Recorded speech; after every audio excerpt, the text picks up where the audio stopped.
This year's report yielded some interesting results, as it often does. Some things that aren't moving along perhaps as fast as we thought they might be, and other things that are starting to move in some interesting ways. One of the key trends that we saw coming through in terms of the biggest challenges for marketers in terms of the year that's just gone, and the number one objective, or one of the top objectives for the year ahead, was customer experience, to your point, Penny. Everybody is becoming more acutely aware of that term, figuring out what that exactly means for them and how they calibrate that around their existing marketing work. 95% of respondents said that it was a top objective for 2017. 49% said it was the most challenging area of business in the year gone. And even though it's a key focus moving ahead, only less than half actually had a clear or documented plan to address that. So that's something I wanted to kind of explore right off the bat. Penny, what does that sort of track with the trends and the drivers that you're seeing in the space? You mentioned that Xero is obviously fully customer centric now. Absolutely. I mean, I do find it amusing that people are calling it the year of the customer, because hasn't it always been about the customer? But yeah, that's solely what Xero is built on. In fact, one of our marketing principles is it's not about us, it's about them.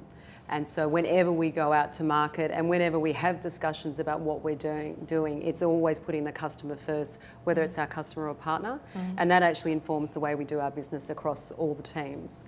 I would say that the focus on customer is important, but it's quite a natural thing. And working with small businesses, they actually do it really well. It's actually lost quite a lot when you get into enterprise. It's true. It's some important lessons we can learn, and they can teach us how to scale that. Jodie, so if you're one of those organisations that knows it matters, wants to be completely customer centric and get this experience right across all touch points, where do you start if you're one of those people that doesn't have a plan yet? So look, I think you can start both top down and bottom up.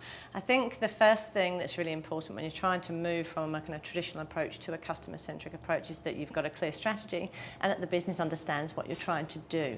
Because often you've got people at the senior level saying we're going to be all about customer experience and this is going to be fantastic, and then lower it down into the organisation, nobody knows what they're actually talking about and can't buy into the concept. So I think that's number one.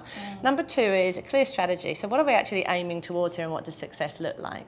And to your point, in the research, it showed very few companies have actually got a documented plan, and it doesn't have to be war and peace. Exactly. It can just be, it can be kind of the bones of a strategy. So everyone says, okay, I know what we're building towards here.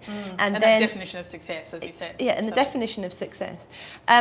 Then I think the other important thing is what we see is that some companies get a little bit kind of scared to move ahead. So they're like, oh, they're so busy working maybe on a large strategy that they can't start small.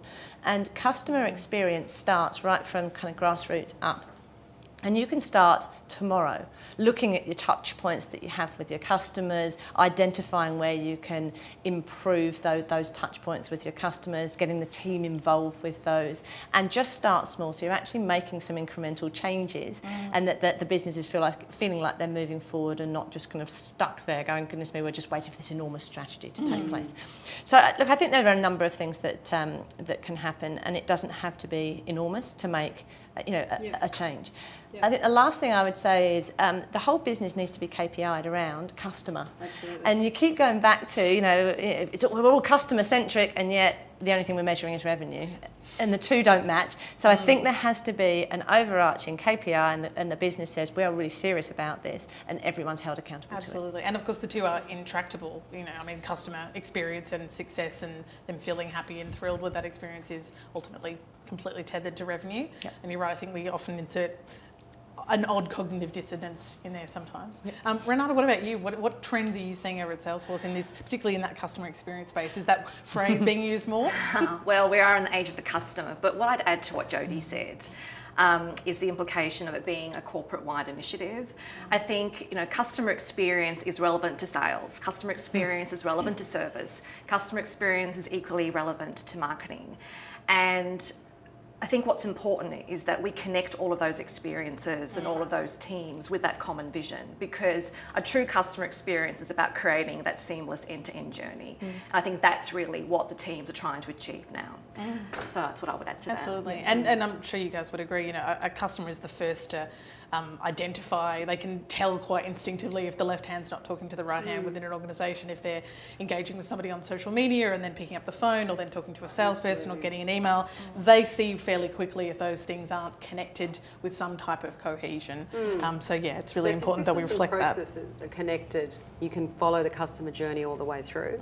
Most people have customer support, that sort of thing, but often they're disconnected to the business. So how do you feed that back in? And obviously that impacts, you know, retention and churn. But it's really about how do you talk to the customer from the moment they're obviously not even a customer, and then how do you be consistent all the way through at all the touch points that that customer has. Just to add to that, one of my absolute bugbears at the moment is, you know, we talk about customer experience and we're investing so heavily in the product, in the marketing, etc.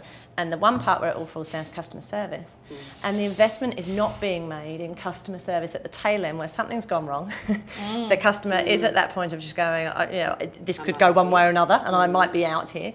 And yet we put our most junior people in there. We don't invest in the right systems, processes, etc. to make that good, so that we're actually answering the phone on time or whatever it may be, responding quickly. And it is make or break, as you say. Everything else could have been done right to that point, and then it falls over. Yeah. So that end to end that you've both mentioned, I think is really, really, really important, and particularly end. That point where it's all gone a little bit wrong. Back in. That's right. Yeah. That's right. Yeah. Exactly right. And obviously, you guys know all the data in terms of bearing out that existing customers are, you know, that much more likely to pass that positive review onto their own through their own exactly, or negative. So keeping it, even if the relationship has come to a natural end, keeping that you know, ensuring that it still has integrity, I think is really important.